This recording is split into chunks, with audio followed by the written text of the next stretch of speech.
Vamos a pasar a otro tema. Según el último balance hídrico nacional, se espera que nuestro país, que la disponibilidad de agua de aquí al 2060 pueda llegar a disminuir en un 50%, mientras que las temperaturas podrían aumentar en hasta 2,5 grados.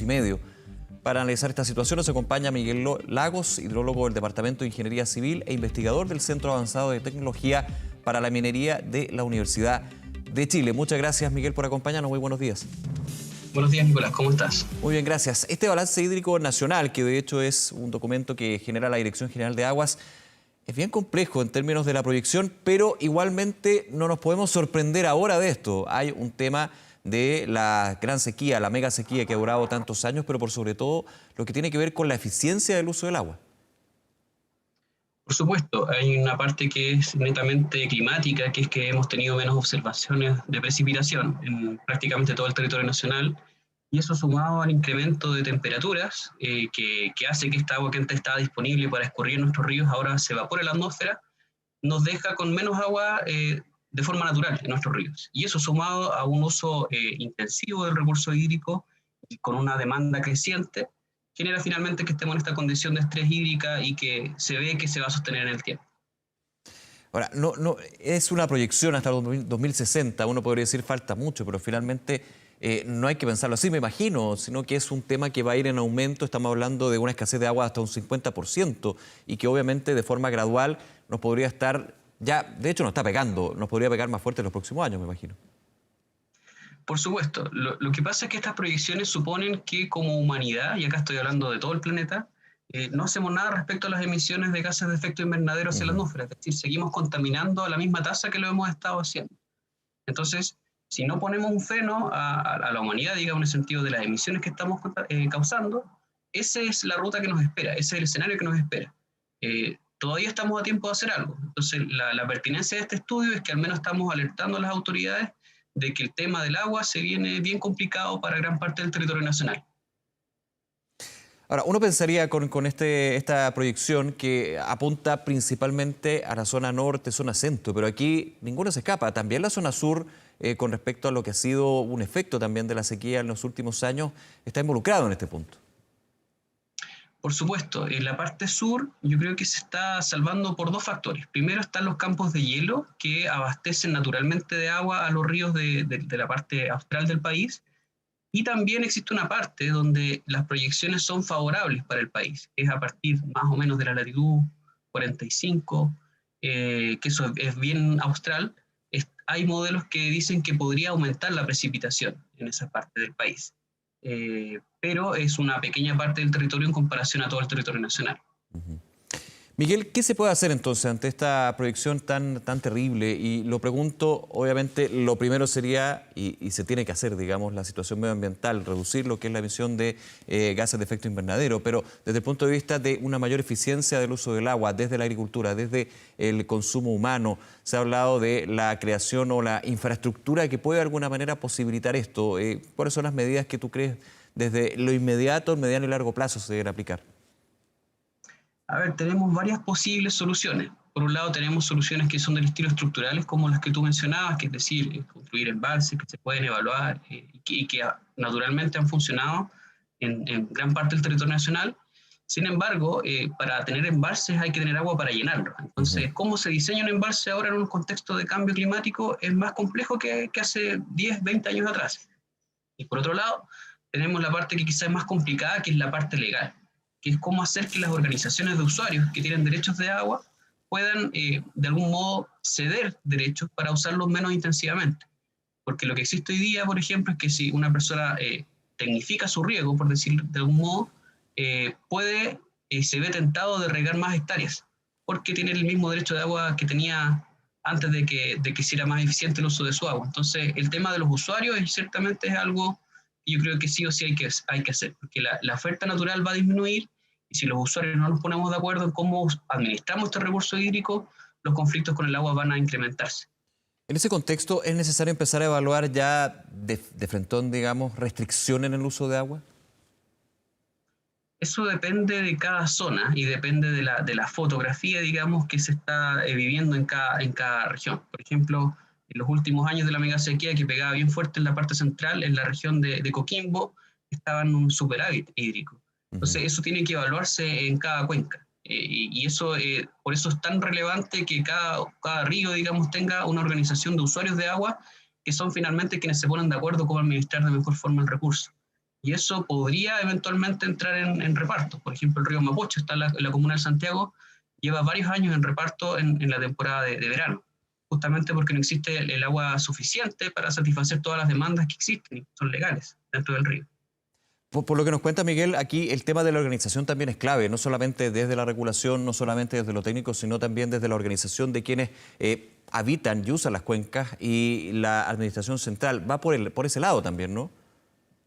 Por supuesto, eso es un rol relevante porque finalmente son los usuarios, que son los que mejor entienden el ciclo Claro. hidrológico, los que pueden administrar su agua. Por ejemplo, en la cuenca del Maule, los agricultores le prestan, por así decirlo, a sus derechos de agua en invierno a las generadoras para poder generar electricidad y después ellos la piden de vuelta cuando tienen necesidad de regar. O sea, ellos entraron en una negociación con otros usuarios de agua para poder hacer un uso más eficiente del recurso hídrico. Ujú. Dependiendo, por supuesto, de las particularidades de cada territorio, en el caso del Maule, principalmente de lo que pueden ser las cosechas ya entrado primavera-verano, o sea, también pensando en eso, la necesidad de agua que se tiene en cada periodo de tiempo. Por supuesto, en la agricultura principalmente la temporada que es más compleja es la de verano, porque Sí. es la temporada donde se tienen más riesgos. La ganadería también ha sufrido mucho, personas han perdido harto ganado en la última mega sequía que estamos viviendo todavía, y eso es ciertamente un tema relevante. Ahora en invierno puede haber cuencas donde exista un cierto derecho de agua que no se está usando, y eso es lo que algunos agricultores ya guardan en embalses de generación, por ejemplo. Ujú. Lo bombean, lo distribuyen para poder almacenarlo con la sabiduría que han adquirido durante todo su tiempo de manejo de agua para poder tener agüita para sus plantas, finalmente. Me ha tocado conversar muchas veces con el ministro de Obras Públicas sobre este mismo tema, el tema de la sequía, el tema de la disponibilidad hídrica. Y desde el ministerio estamos hablando más bien de lo que estamos comentando, pero se suma también la situación de la infraestructura, la creación de embalses de distintos tamaños, el ir dotando a todo lo que es Chile de embalses más eficientes, pero también mejor pensados. ¿Cómo ves tú también ese punto desde la infraestructura, desde poder utilizar este tipo de estructuras para poder de alguna manera entregar agua cuando sea necesario? A ver, eso es una de las soluciones más conocidas, y yo creo que no hay que descartarla. De todas maneras, para construir embalses debería regularse nuevamente la forma de que se diseña. Por ejemplo, hasta el día de hoy, si tú diseñas un embalse, tú consideras lo que ha pasado en los últimos 30, 40, 50 años de observaciones. Pero nosotros ya estamos diciendo que el agua va a ser menos. Entonces, ¿cómo tú diseñas un embalse? Está pensado para operar en 20 años más con el agua que tenías hace 20 años atrás. Entonces, Ujú. eso es algo que hay que cambiar en términos regulatorios. Y otras cosas que no se han explorado todavía, al menos no en todo el territorio, es la forma de almacenar agua en acuíferos, que son, por ejemplo, en la cuenca del río Copiapó, que es una cuenca bien estresada. Los usuarios de aguas subterráneas buscan, cuando tienen, les sobra, entre comillas, un poco de agua, ellos buscan recargar sus acuíferos. Y eso es algo que ellos han aprendido y que buscan embalsar esta agua de forma natural en los propios acuíferos que existen en la cuenca.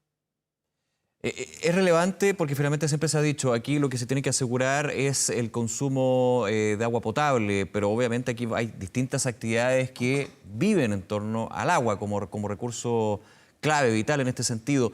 ¿Qué pasaría, te hago la pregunta, si la región metropolitana en algunos años más se queda en una situación crítica donde no tiene agua para el consumo? Ahí obviamente uno empieza a decir, bueno, ¿cómo vamos a soslayar esto? En algún minuto, hace varios años, no se acuerda, yo cuando era chico, hubo una gran sequía donde el racionamiento fue la tónica durante varios meses, de todo un año.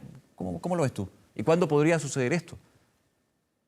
A ver, eso depende fuertemente de la infraestructura que tenga, en particular las empresas que abastecen de agua potable la región metropolitana. Justamente lo que ha pasado con también los aluviones que han ocurrido es que las empresas que generan agua potable han buscado aumentar su capacidad de generación justamente para evitar el tema del racionamiento. Ahora, si es que la cosa no mejora, y en particular yo he escuchado a gente de Aguas Andinas en varios foros decir que si no llueve, el tema del reparto va a ser una realidad. Y eso quiere decir que va a haber ciertas horas del día donde simplemente no tendríamos acceso al agua potable. Claro, ahí va a ser un razonamiento distinto. Te cortan el agua, finalmente te cortan la llave por ciertas horas de mayor demanda para alguna manera especificar que hay horas donde uno puede obtener este producto, digamos. Va a ser bien complicado, pero es una realidad, no es algo que esté muy lejano, me imagino. No, no es algo que esté muy lejano. No sé si fue el año 2019, creo que fue en un foro que organizó el Centro del Clima de Investigación y Resiliencia del Clima, donde fue justamente un operador, digamos, alguien que tomaba decisiones en aguas andinas, y justamente dijo textual: si no llueve en los próximos años, vamos a empezar a racionar. O sea, esto es algo que está afectando hoy. Yo te hablo de la región metropolitana, pero me imagino que esto es extendible a cualquier región del país, dependiendo obviamente de la situación hídrica que tenga. Pero sabemos que gran parte del país está con los efectos de esta mega sequía y de lo que estamos comentando, de la situación de las cuencas. Por supuesto, eso es algo que tiene que ver por un lado, con la parte climática, de zonas donde pueden ser muy áridas, pero pueden estar en estos momentos experimentando un superávit en términos de lluvias. Y eso ciertamente va a tener efectos en cómo la población administra el recurso hídrico y las decisiones que va tomando. La gente se va poniendo más sabia con el tiempo. Por ejemplo, en la parte de la región de Coquimbo, que existen un montón de embalses. Hace unos años atrás entrevistaba a la gente que son las que dan y cierran las compuertas para poder entregar el recurso hídrico, y cuando venía una crecida, es decir, cuando venía una precipitación importante, ellos dejaban pasar el agua, porque confiaban que esa agua se iba a quedar almacenada en forma de nieve y que iba a estar disponible para la temporada de hielo. Pero hoy por hoy, si pensamos que esa agua en realidad no fue tanta, quizás vamos a querer cerrar las compuertas, cosa que en una eventual crecida nosotros almacenemos esa agua. Entonces, esa forma de como nosotros pensamos el uso del agua, cómo lo administramos, es algo que también va cambiando los paradigmas en toda la zona. Miguel, muchísimas gracias por acompañarnos esta mañana con un tema tan importante, porque claro, estamos en pandemia, pensamos en COVID-19, pero hay también otra crisis que nos acompaña desgraciadamente de hace bastante tiempo y va a seguir, que es la crisis hídrica. Muchas gracias, que te vaya bien. Gracias, igual. Gracias.